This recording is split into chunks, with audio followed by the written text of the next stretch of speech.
Era una noche lluviosa y conducía de regreso a casa tras terminar mi turno en un restaurante nocturno donde trabajo. Había sido una jornada sorprendentemente tranquila, pero yo aún tenía una energía extraña recorriéndome el cuerpo. Estaba segura de que, al llegar a mi departamento, tomaría una dosis de melatonina para lograr conciliar el sueño. El trayecto a casa solía ser bastante agradable de día, pues el camino era panorámico.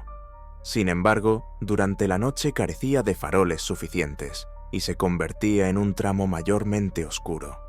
De vez en cuando se veían pequeños estacionamientos con tiendas familiares o restaurantes modestos, y luego extensiones de absoluta nada.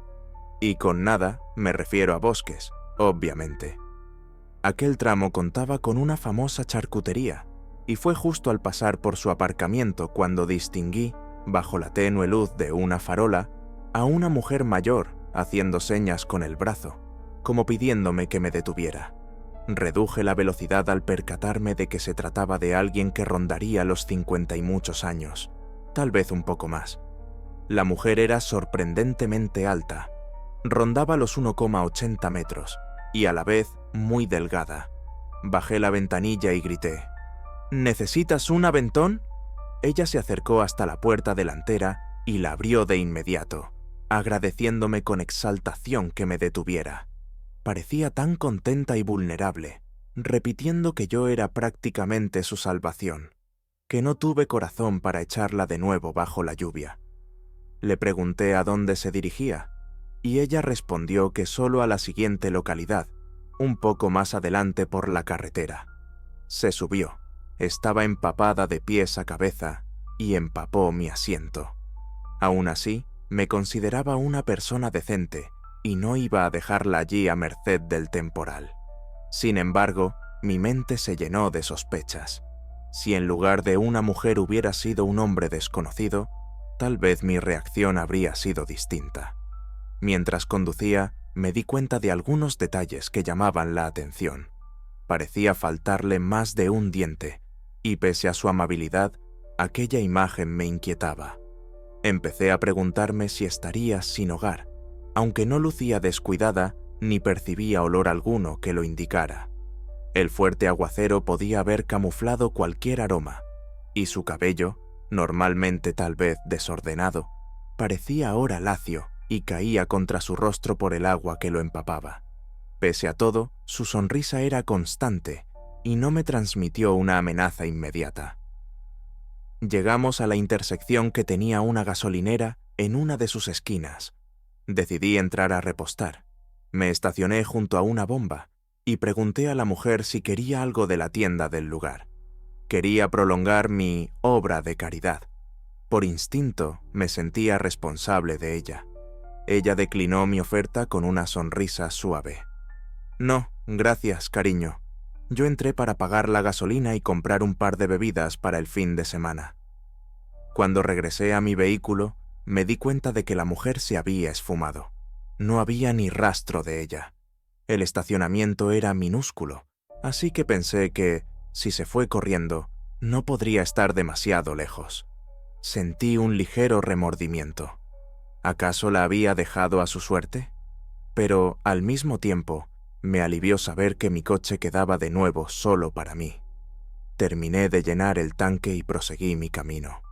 Al llegar a mi departamento, entré sin prestar mayor atención, ya que el acceso principal del edificio casi siempre permanecía abierto y cada unidad tenía su propia puerta con llave. Yo vivo en la planta baja. Arriba, otra persona alquila el piso de arriba. Entré agotada, dejando las bebidas en la encimera de la cocina. Esa noche no me sentía tan cansada. De todas formas, consumí la melatonina para asegurarme de dormir bien. Aún así, mi mente andaba agitada, recordando a la enigmática mujer y preguntándome qué habría sido de ella. En varios momentos oí sonidos leves tras la pared de mi habitación, pero decidí atribuirlos al inquilino de arriba. No presté más atención, solo deseaba dormir.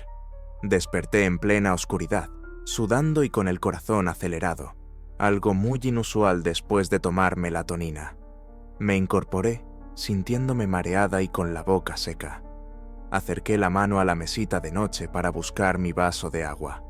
Fue entonces cuando capté, al otro lado de mi habitación, una sombra agazapada en la esquina, junto a la cómoda.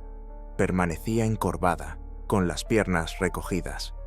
Por unos segundos, mi mente pensó que estaba experimentando una alucinación.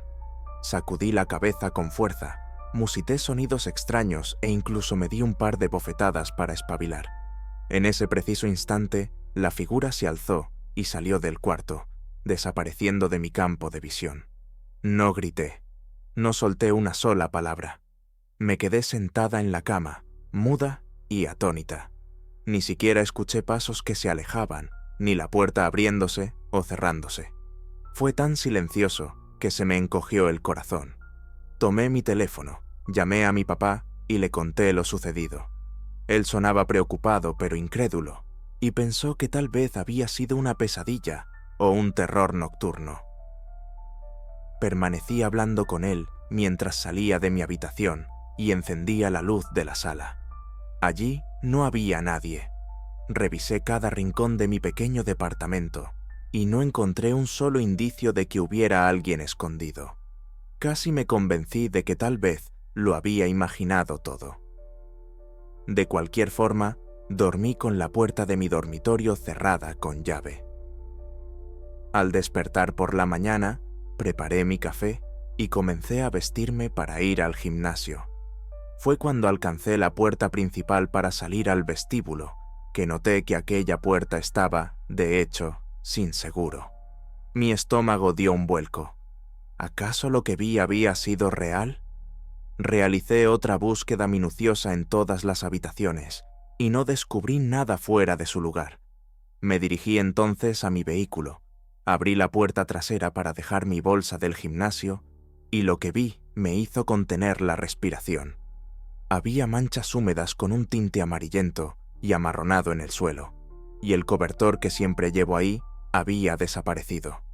Quise romper en llanto o gritar. Conecté los hechos y supe que, seguramente, esa mujer se había metido en la parte de atrás de mi coche mientras yo estaba comprando en la gasolinera. De alguna manera, ya sea porque había dejado la puerta de mi apartamento sin asegurar o ella había conseguido forzarla, había entrado a mi casa durante la noche. Llamé, desesperada, a mi papá una vez más. Me aconsejó que revisara si faltaba algo, y en caso de que nada hubiera sido robado, la policía poco haría. Revisé concienzudamente, y en efecto, no extrañaba ningún objeto. Solamente faltaba la manta del auto. Por pura conmoción, ese día ni pisé el gimnasio. Me atrincheré en mi apartamento, sintiéndome profundamente alterada. Mi sensación de seguridad se había hecho pedazos y no quise permanecer demasiado tiempo viviendo allí. Al final de ese mes, decidí buscar otro lugar. Si te gustan estas historias terroríficas, te invito a suscribirte al canal y unirte a esta creciente comunidad.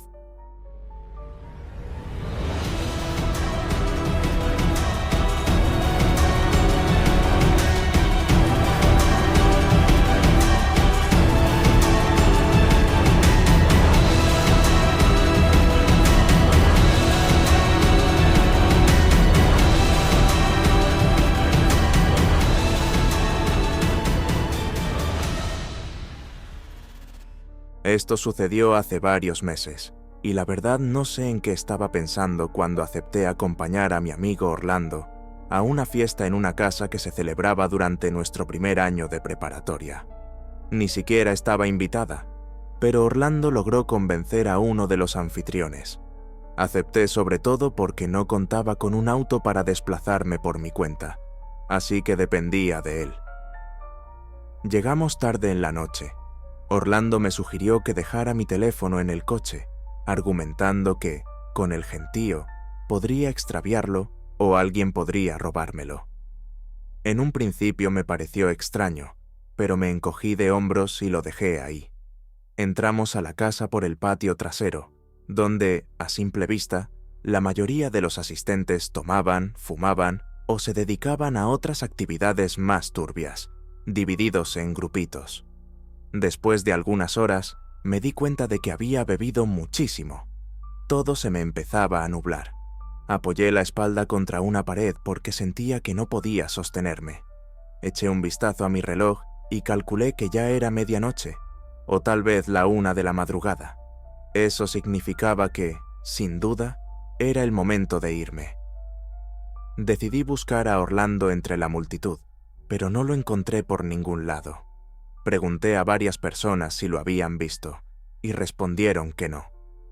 Quise llamarlo para aclarar dónde se había metido, pero al llevar la mano al bolsillo, recordé que había dejado el teléfono en su coche, a propuesta suya.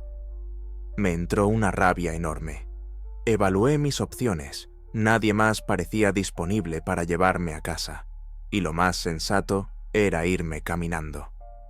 Mi casa no quedaba demasiado lejos, según lo que recordaba. Sin embargo, hacía frío. Atravesábamos el otoño y en mi estado de embriaguez me resultaría un desafío mantener el equilibrio y avanzar con firmeza. Aún así, me armé de valor para caminar sola bajo la noche helada. Avancé por la calle principal. Mis pensamientos se mecían entre maldecir a Orlando por dejarme plantada y recriminarme mi propia irresponsabilidad por haber tomado tanto. Sentía vergüenza de mí misma y el cansancio me superó. Me detuve un momento, cruzando los brazos contra el pecho para abrigarme. Fue en ese instante que pensé en hacer autostop. Levanté el brazo y estiré el pulgar, esperando que alguien se apiadara de mí. Varios coches pasaron de largo ignorándome. Ya era más de la 1 de la mañana y mi impaciencia crecía. El viento helado no ayudaba. Estaba por retomar la caminata cuando un viejo camión gris se detuvo a pocos metros. Respiré aliviada y corrí hacia la ventanilla. Quien conducía era un hombre mayor, con una barba descuidada. Me preguntó si necesitaba ayuda. Le dije que sí, y le indiqué la dirección de mi casa. Subí, dándole las gracias una y otra vez. Él intentó entablar conversación, queriendo saber qué me había pasado, pero apenas podía articular palabras coherentes debido a lo atontada que estaba. Giramos por la esquina de mi calle, o eso creí, pero continuamos de largo, pasando frente a mi casa sin frenar. Se me encendió una alarma interna. Anuncié que habíamos dejado atrás mi domicilio, mas mis labios estaban entumecidos. No reaccionó de inmediato. Con voz ácida, me soltó. ¿Sabes? No deberías beber tanto si pretendes hacer autostop. Eres un blanco muy fácil. Su mirada turbia me indicó que aquello no era una simple advertencia, sino una amenaza implícita. Alargó una mano y empezó a frotar mi pierna con una calma escalofriante. Se me revolvió el estómago. Lo único que conseguí fue soltar en un susurro: «Por favor, no me hagas daño. Solo quiero llegar a casa sana y salva». Mi petición pareció caer en el vacío.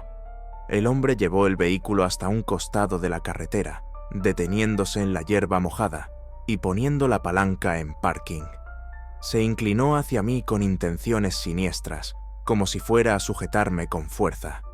En un acto instintivo, abrí la puerta y me lancé fuera, corriendo a toda velocidad. Gracias a que llevaba zapatos cómodos, pude escabullirme entre unos matorrales cercanos, internándome en la oscuridad. Entre los latidos frenéticos de mi pecho, llegué a oír cómo el hombre gritaba: «¿Dónde estás? Solo quiero probar tu...». No completó la frase. Yo me cubrí la boca para evitar soltar cualquier gemido o respiración ruidosa. Al cabo de unos instantes, escuché el portazo y el rugido del motor al alejarse. Permanecí oculta un rato largo hasta que me sentí lo suficientemente segura para salir de la maleza.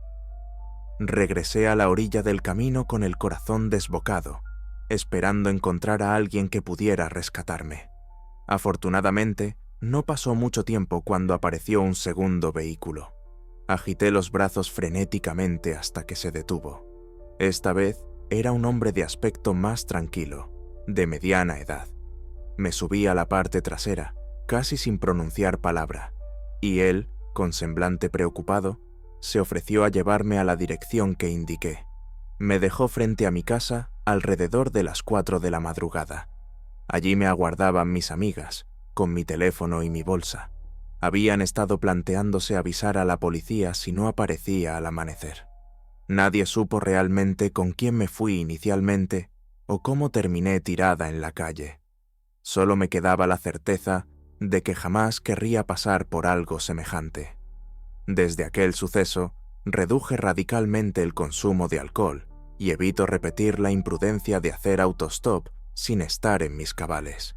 Si te atraen estas vivencias llenas de tensión, suscríbete al canal y forma parte de nuestra comunidad.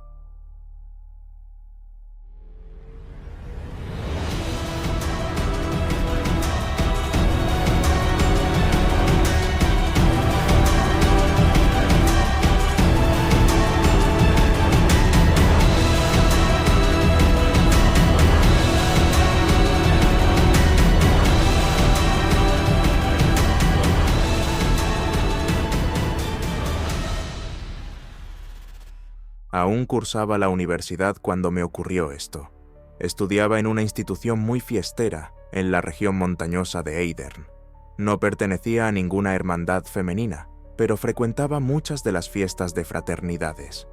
Tenía una etapa de excesos. Con la bebida, lo reconozco. Hubo un fin de semana con una fiesta de la fraternidad X a la que mis amigas Sofía y Leticia querían asistir. Rara vez me negaba a un festejo, a menos que estuviera con una resaca demasiado bestial. Compartía casa fuera del campus con otras 3 chicas.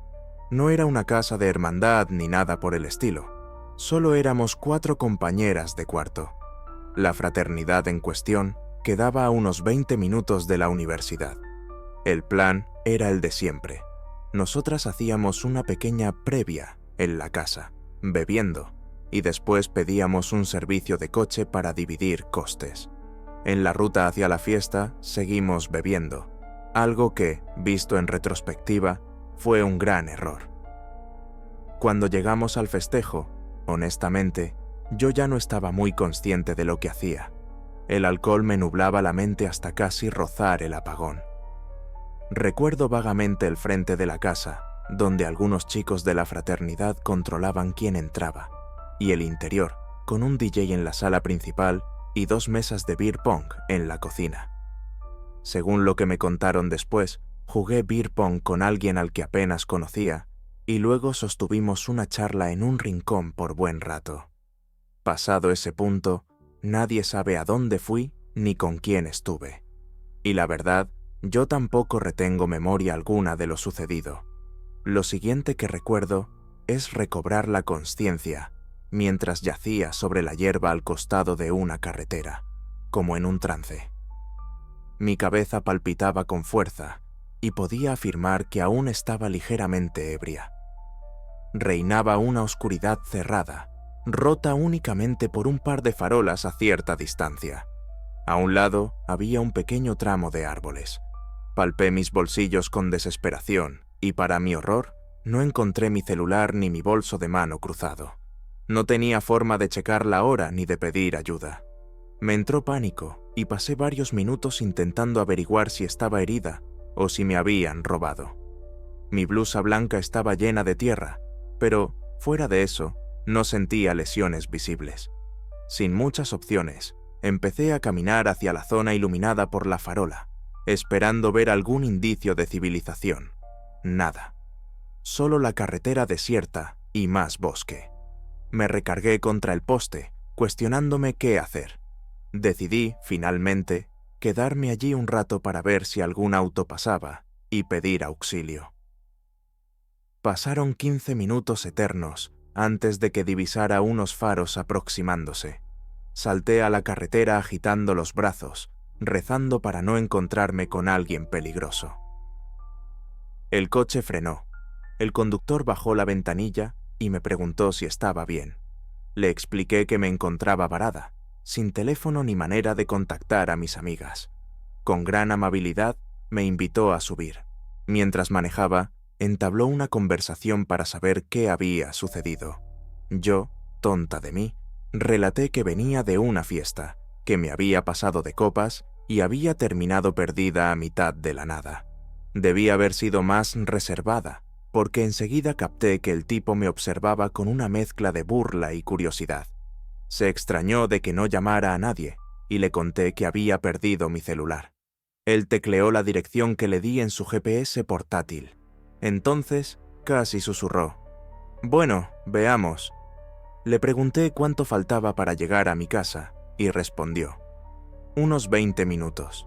Me relajé un poco, porque calculaba que esa era la distancia habitual desde la fraternidad hasta mi casa.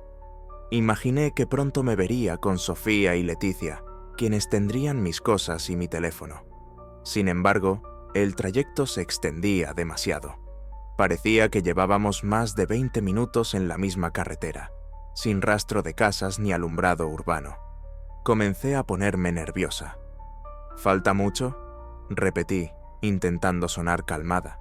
Él no contestó de inmediato. Solo musitó algo parecido a un «no mucho», con voz suave, pero yo ya presentía algo extraño. Noté cómo movía la cabeza y me miraba de reojo cada tanto. Mi estómago se llenaba de una sensación de náusea que no solo era por el alcohol. «¿Estás seguro de que metiste bien la dirección?», insistí con un ligero temblor. Con una sonrisa desagradable, me miró y soltó: «¿De qué color es tu ropa interior?». A la vez que dijo eso, posó una mano en mi rodilla, acariciándola. Aparté mi pierna de un tirón. «Por favor», musité, «no me hagas daño, solo quiero llegar a casa». «¿Por qué te lastimaría?», respondió con un tono entre burlón y sádico. Sin previo aviso, orilló el coche en la hierba al lado del camino, poniendo la marcha en punto muerto. Se inclinó hacia mí con intenciones evidentes. Abrí la puerta de un empujón y escapé a la carrera, adentrándome en la espesura del bosque. Por fortuna, llevaba zapatillas deportivas, lo que me permitió correr sin tropezar demasiado. Avancé lo suficiente para salir del haz de luz de los faros. Oí su voz gritar algo perturbador, insinuaciones grotescas que prefiero no repetir. Me tapé la boca para no jadear ni llorar en voz alta. Esperé a que él, desesperado, se marchara. Al cabo de lo que pareció un siglo, escuché el portazo y el motor arrancando a toda velocidad. Una vez que las luces se esfumaron, me acerqué de nuevo a la carretera. Temblaba de miedo, pero no tenía otra alternativa que pedir auxilio a algún otro conductor. Por fortuna, unos minutos más tarde, vi un segundo vehículo. Esta vez, me aseguré de verificar que no fuera el mismo coche antes de salir a la carretera con ambas manos alzadas, rogando por ayuda. Era un hombre mayor, de semblante sereno. Me senté en la parte trasera y apenas articulé las respuestas necesarias para indicar mi dirección. Me dejó frente a mi casa. Eran cerca de las 4 de la mañana. Mis amigas todavía seguían despiertas, angustiadas por mi desaparición. Tenían mi teléfono y mi bolso. No sabían cómo localizarme, pues no conocían con qué persona me había marchado. El chico con quien había estado conversando en la fiesta juró no haber salido conmigo.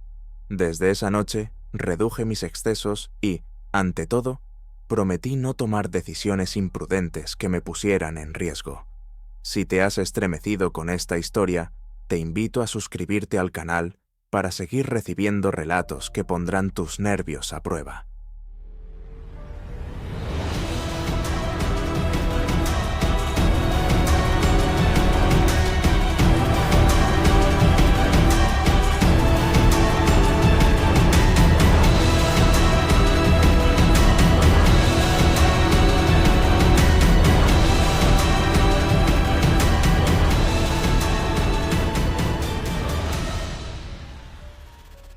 Mientras manejaba, entabló una conversación para saber qué había sucedido.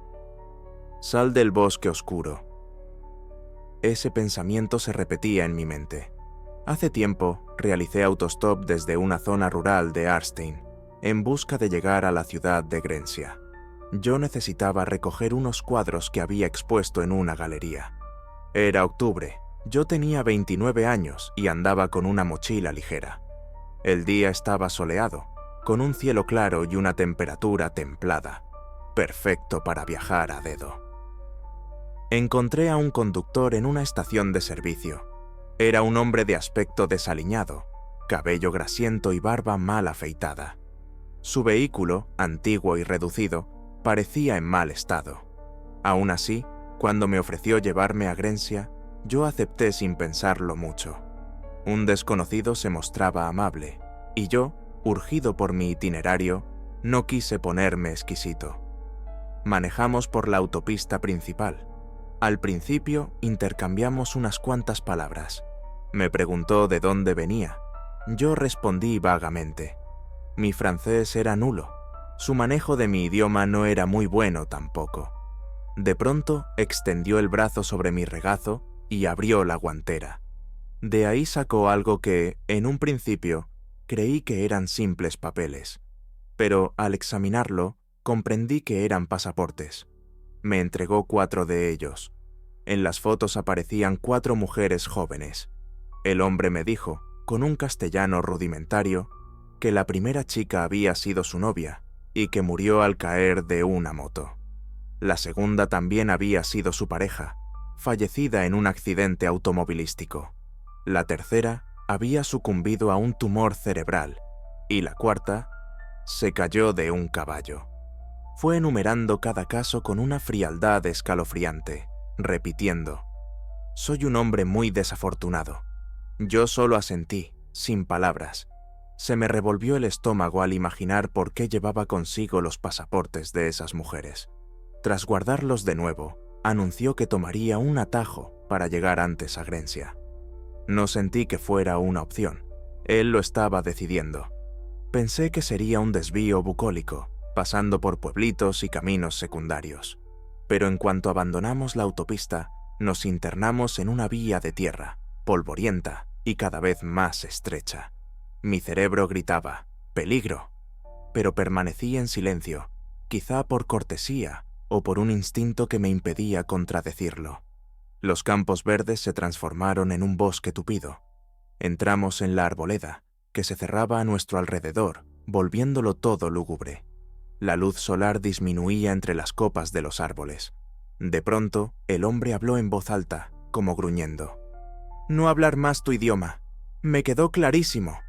No quería que le dirigiera la palabra, ni en mi lengua ni en la suya. Era una orden». El silencio reinó entre nosotros. Estaba anocheciendo. El camino se hacía más oscuro, y mi tensión crecía. Noté cómo él fruncía el ceño y movía los labios como murmurando para sí. Sentí que mi mano se movía por impulso hacia la manija de la puerta, un acto que él seguramente captó con el rabillo del ojo. El coche empezó a reducir la velocidad. «¿Voy a morir aquí?», pensé. «¿Tendrá un arma?».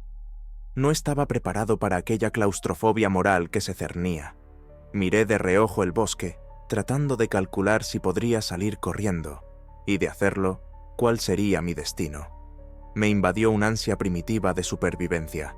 Empecé a imaginar varios escenarios en cuestión de segundos, en un torbellino mental que me gritaba que si me tocaba defenderme, lo haría. Entonces, súbitamente, el hombre aceleró, como si hubiese cambiado de opinión o percibido mi determinación. Retomó un paso rápido y poco después salimos del laberinto de árboles a una carretera más ancha que llevaba a las inmediaciones de la ciudad. El crepúsculo pintaba el cielo de tonos rojizos y anaranjados. Cuando por fin se asomó la autopista, vi al otro lado unas casas pequeñas que indicaban que la civilización estaba cerca. Él volvió a hablarme, ya con un tono neutro. «¿Quieres quedarte en mi casa esta noche? Puedes comer y dormir». Instantáneamente imaginé un sótano maloliente, con herramientas punzantes y un silencio sepulcral. Rechacé la invitación con gentileza, pronunciando mi primer no, desde que me había prohibido hablar. Tenía claro que no era sensato seguir confiando en ese desconocido. En cuanto tuvimos oportunidad de detenernos junto a una cuneta, abrí la puerta del auto y bajé con presteza, recuperando mi mochila. Observé cómo se alejaba sin mirar atrás. Sentí un alivio inmenso, pero también una culpa extraña. Me pregunté si debía informar a la policía. No conocía el idioma local y mi testimonio era confuso, basado en suposiciones. Grité algo al cielo nocturno, descargando la tensión. Aquel día terminó con mi cuerpo rendido por la fatiga, y me dormí a un costado de la autopista, sin tener muy claro dónde despertar. Con el pasar de los años, la vida me llevó a viajar y dar clases de idiomas en distintos lugares. Una vez, en un café de Lerheim, le conté esta anécdota a uno de mis alumnos, un hombre de negocios. Intrigado, sacó su teléfono y buscó en internet a ciertos asesinos en serie de la zona de Belmont. Ahí apareció la imagen de un sujeto apellidado Damien Ubel, que se dedicaba a dejar cuerpos en los caminos rurales. Mi sangre se heló. El rostro de la foto era el mismo del hombre con el que viajé. En aquel entonces, corría el rumor de que había un asesino vagando. Mi antigua novia me avisó de que no hiciera autostop, pero no le di importancia. Cuando me reencontré con esa historia y supe que el tal Damien estaba cumpliendo una condena en prisión, un escalofrío me recorrió. Intenté explicar mi vivencia a las autoridades muchos años después, pero ya no les interesó. Sigo pensando que, de haber denunciado todo a tiempo, quizá habría evitado más muertes. Eso pesa sobre mi conciencia como un ancla. A veces me pregunto si aquellas 4 chicas de los pasaportes se quedaron a solas en ese bosque, y si sus almas me siguieron de alguna manera, escapando de aquel lugar oscuro. Si estás leyendo estas historias, te invito a que te suscribas al canal y te sumerjas en más relatos que helarán tu sangre.